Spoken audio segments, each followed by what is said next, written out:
Dans cette vidéo, nous allons voir comment construire un exercice mettant en jeu les formules du volume d'un cylindre et du volume d'un prisme à base triangulaire. Voici l'exercice tel qu'il est posé aux élèves.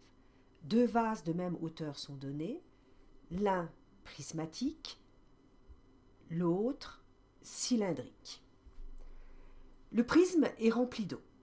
Les élèves doivent construire géométriquement le niveau d'eau dans le cylindre si celui-ci contenait le même volume d'eau que le prisme.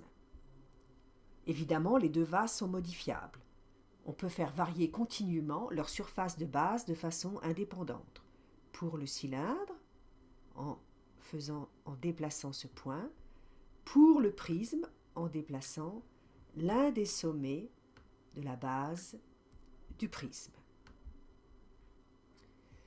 Le niveau d'eau dans le cylindre doit varier en conséquence lorsque l'on fait varier les caractéristiques des vases. Préparons l'exercice pour l'élève. Après avoir choisi « Nouveau » dans le menu Fichier, choisissons « Enregistrer sous ». Choisissons un titre, par exemple « Deux vases » et enregistrons. Affichons en permanence l'aide des outils et plaçons-la dans le coin en bas de l'écran, en bas à gauche. Elle s'actualisera au fur et à mesure que l'on sélectionne de nouveaux outils. Nous n'avons pas besoin du système d'axes ou du système de 3 vecteurs, donc après avoir choisi l'outil manipulation, approchons-nous de l'origine de ces 3 vecteurs, cliquons sur le point origine et pressons la touche retour arrière. L'origine des vecteurs et les 3 vecteurs qui en dépendent sont supprimés. Nous allons d'abord construire le cylindre. Pour construire le cylindre, il nous faut d'abord la base du cylindre, c'est-à-dire un cercle. Nous allons donc sélectionner l'outil cercle. Nous nous approchons du plan de base, le message cercle dans ce plan apparaît. Nous cliquons pour dire que nous voulons construire un cercle dans ce plan. Nous cliquons à l'emplacement désiré du centre du cercle, puis nous cliquons pour fixer l'emplacement d'un des points du cercle. La touche Escape ou échappement permet de revenir à l'outil manipulation et nous permet, par exemple, de saisir ce point et de le déplacer. Nous voyons que la taille du cercle change en fonction de la position du point. De la même façon, nous pouvons déplacer le centre du cercle et de la même façon agrandir ou diminuer le rayon du cercle. Enfin, nous pouvons aussi prendre le cercle et le translater dans n'importe quelle direction. Nous allons maintenant construire l'axe du cylindre. Pour cela, choisissons l'outil perpendiculaire. Cliquons sur le plan puisque nous souhaitons une droite perpendiculaire à ce plan et cliquons sur le centre du cercle puisque l'axe du cylindre passe par le centre du cercle. Nous allons créer un vecteur sur cet axe pour définir la hauteur du cylindre. Nous choisissons l'outil vecteur. Nous cliquons sur le point origine du vecteur et nous cliquons sur un deuxième point qui sera l'extrémité du vecteur et qui définira la hauteur du cylindre. Nous choisissons maintenant l'outil cylindre. Vous voyez que l'outil cylindre se trouve dans la boîte des surfaces. Le cylindre est défini par ce cercle et par ce vecteur. Et le cylindre est créé. Nous souhaiterions maintenant masquer l'axe du cylindre, puisque nous n'en avons plus besoin. Retournons à l'outil manipulation, cliquons sur cet outil, cliquons sur l'axe par un clic droit et choisissons masquer.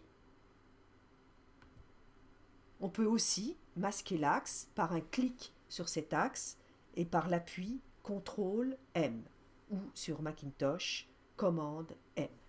L'axe du cylindre est maintenant masqué. Si dans Affichage, on choisit Montrer les objets masqués, l'axe apparaît. Donc, dans Affichage, on peut retrouver tous les objets qui sont masqués. Supprimons la présence des objets masqués. L'affichage plutôt des objets masqués. On peut vérifier que si l'on déplace le point extrémité du vecteur, la hauteur effectivement du cylindre change. Par un clic droit sur le cylindre, nous allons changer l'apparence ou le style de la surface en choisissant par exemple petit disque. Nous pouvons aussi changer la couleur de ces disques par un clic droit en choisissant couleur de surface et en choisissant une couleur plus claire pour ces disques. Nous voulons maintenant construire le prisme de base triangulaire de même hauteur que le cylindre. Pour cela, nous allons d'abord construire le triangle de base du prisme. Nous choisissons donc l'outil triangle. Nous nous approchons du plan qui porte le triangle. Nous cliquons sur un premier point qui sera un des sommets du triangle, un deuxième point qui sera le deuxième sommet et un troisième point qui est le troisième sommet du triangle. Pour construire le prisme, nous choisissons l'outil prisme. Nous cliquons sur le triangle qui est la base du prisme et sur le vecteur qui définit la hauteur du prisme. Le prisme est créé. Nous désirons changer la couleur du prisme de façon à avoir une couleur bleue puisque le prisme est rempli d'eau.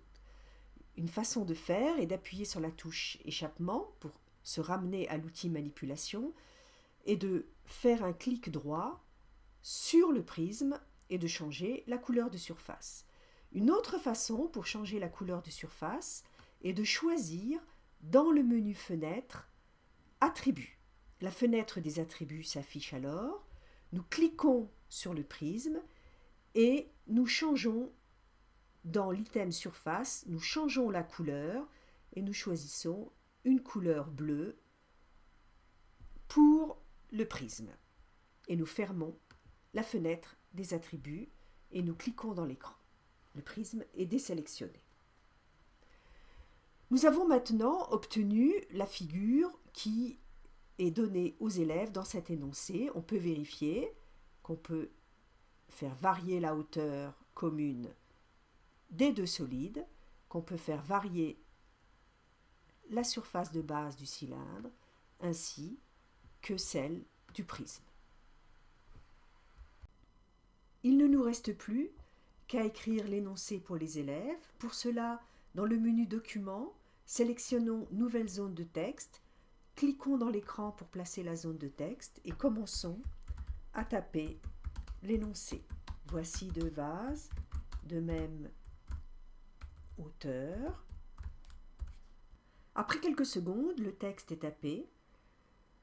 Allons dans le coin bas droite de la boîte de texte, une double flèche apparaît et tirons vers la droite de façon à élargir le texte et à ne le faire porter que sur deux lignes.